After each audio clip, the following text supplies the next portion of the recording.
Hi, and welcome to Clear Notion. In this video, we'll talk about one of the few things that you can actually change that will affect your biology and it will affect your state of mind directly. This is, of course, the breath, and it's so powerful because they've done studies on heart rate variability where this is a thing that as long as your breathing is around 5 to 6 times per minute, you have a decent heart rate variability. And what this does for you is that it makes it statistically more likely that if you're out in a social situation, you'll hold the door for somebody or you'll be kind to other people. Which generally this is the thing that most people want. If you're watching this channel, I would imagine that that's something that you want. So heart rate variability is something that you can directly control with your breath, and that directly impacts your state of mind and, of course, your biology. They say that the lungs are what releases DMT into our body, which, if you don't know, it's a drug really that you can take. It's a very powerful psychedelic drug. Psychedelics are very interesting in this way because if you take a psychedelic drug such as LSD or mushrooms, you'll experience this you'll experience deep breathing. No matter what happens, you will be deep breathing. It's a very intense experience.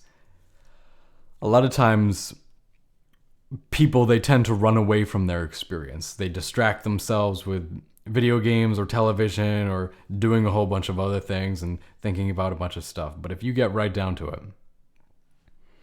breathing is one thing that connects you very intimately with your body and with sensations. So that's why when you are deep breathing, you will have a very intense experience. Different emotions will come up and you can kind of work through them like that.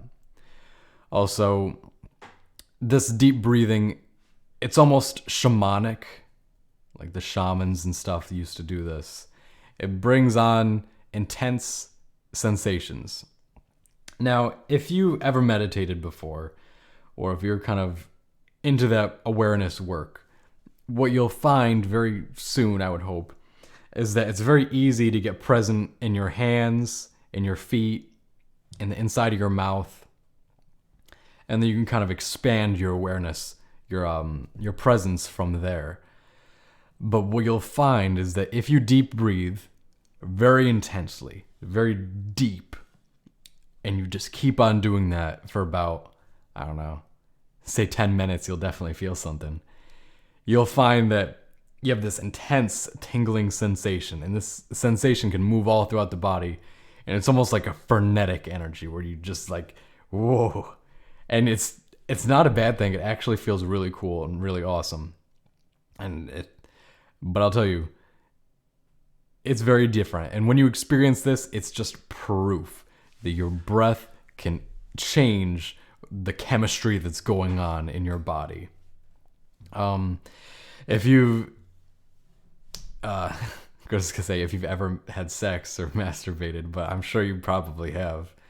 When you're doing these things, if you deep breathe while you're doing it, a lot of times what happens is because when we were kids, we kind of had sex in places where, you kind of had to be quiet because you didn't want other people to know, or you masturbated where you didn't want somebody to know.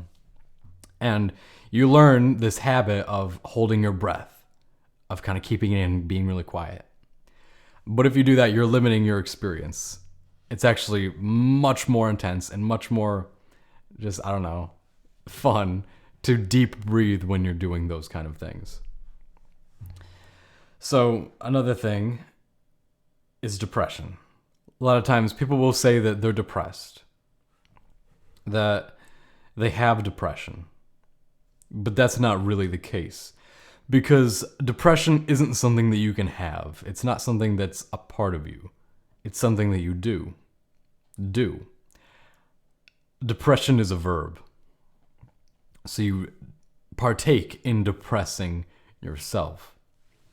And the antidote is almost in the word. You express yourself. So you do the opposite.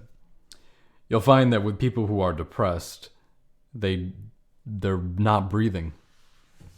And they sure as hell are not breathing deeply. It's kind of the opposite with people who are anxious, who will just breathe very shallowly. So just breathe fully. Breathe fully. And when you breathe fully, there is no running away from your experience. It just puts you right in it. And you can work through a lot of problems like that. The last thing that I want to say is that when you're singing or when you're in a social interaction, there's this tendency to want to stop. To want to stop what you're saying when something else happens. Like if somebody looks at you and gives you a disapproving look, you might stop and change your breathing pattern. Or when you're singing and your voice breaks, you might want to stop. And there's something about that. Because in the times that I've really pushed through that just in singing, I find that it brings me up into the next highest level of consciousness.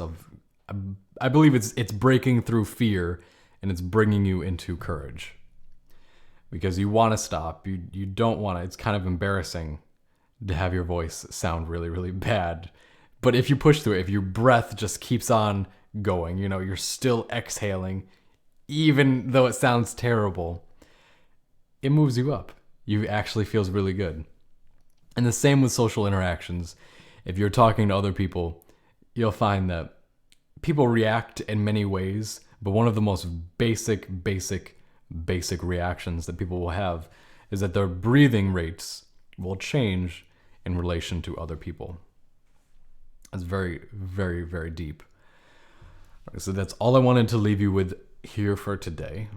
I have more videos coming in the future. Of course, that posture video will be coming. This is a part of it. And I hope you're doing all right. Peace.